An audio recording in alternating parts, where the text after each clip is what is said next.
খুবই কষ্ট পেয়েছিলাম সেদিন, যেদিন আড়াল থেকে শ্বশুরকে বলতে শুনেছিলাম, কি এক বৌমা আনলাম, না আছে রূপ, না আছে গুণ, আর না আছে বংশমর্যাদা।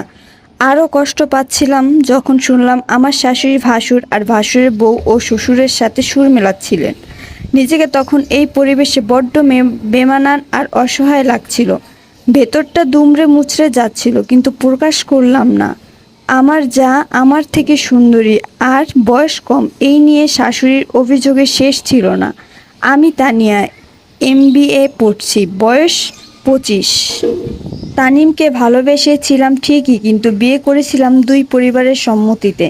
তামিমের পরিবারের প্রথমে রাজি না হলেও পরে রাজি হন, কিন্তু বিয়ের পর থেকেই কারণে অকারণে তুচ্ছ বিষয় নিয়েও কথা শোনাতে ছাড় দিত না। তাদের অভিযোগগুলো ছিল এমন যে আমি বড় বউ এর মতন দুধে আলতা নই। আমার বয়স বড় বউয়ের চেয়ে 5 বছর বেশি। আমার বাবার অনেক টাকা নেই, আর তার চেয়েও বড় কথা, আমি আর তামিম সমবয়সী। যেখানে তামিম আর আমার কোনো সমস্যা ছিল না, সেখানে পুরো পরিবার আমার বিরুদ্ধে। তামিম আর আমার বোঝাপড়াটা বেশ ছিল, সে কখনোই আমাকে অবহেলা করেনি। যতটা ভালো বিয়ের আগে বাসতো, তার চেয়েও আরও অনেক বেশি এখন বাসে। আমার শত কষ্ট আমি ভুলে যেতাম তামিমকে আঁকড়ে ধরে। যতদিন যাচ্ছিল ততই তাদের কথা শোনানোর মাত্রা বেড়েই যাচ্ছিল। আমি কখনোই তামিমকে এসব জানাতাম না। আমি চাইতাম না তাকে মেন্টালি প্রেশার দিতে, নিজের মধ্যেই চেপে রাখতাম। কখনোই আলাদা হবার কথাও বলতাম না। অনেক চেষ্টা করতাম সবার মন জয় করার, আমার চেয়ে ছোট হওয়ার সত্ত্বেও জায়ের সাথে সম্পর্ক ভালো রাখার জন্য তার সব কাজও আমি করে দিতাম। বন্ধু হতে চাইতাম, কিন্তু পারছিলাম না। প্রতিনিয়ত শুনতে হতো তামিম আরও ভালো মেয়ে ডিজার্ভ করে। শাশুড়ি আর যা এক হয়ে আমাকে প্রতিনিয়ত কষ্ট দিত, পরিবার নিয়ে কথা শোনাতো।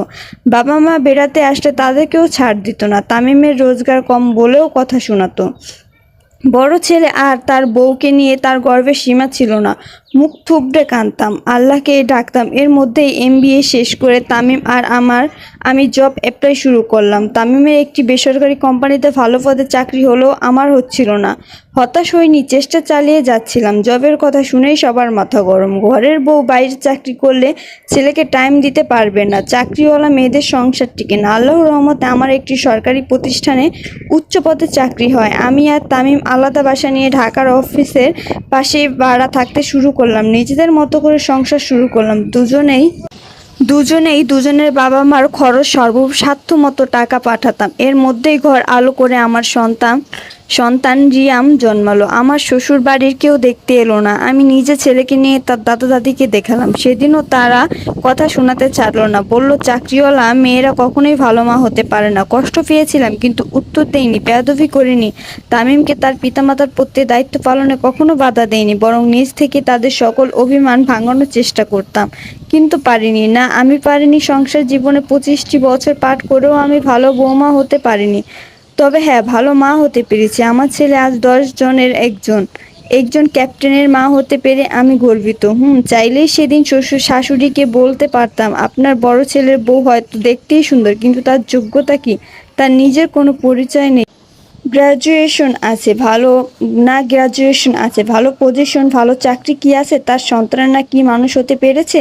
ভালো বিবেক কি তার আছে? বাবার পরিচয়, বাবার টাকায় গর্বের কিছু নেই। হয়তো ভালো বৌমা হতে পারিনি, কিন্তু দিন শেষে ভালো স্ত্রী, আদর্শ মা হতে পেরেছি। এটাই হয়তো আমার নারী জীবনের সার্থকতা।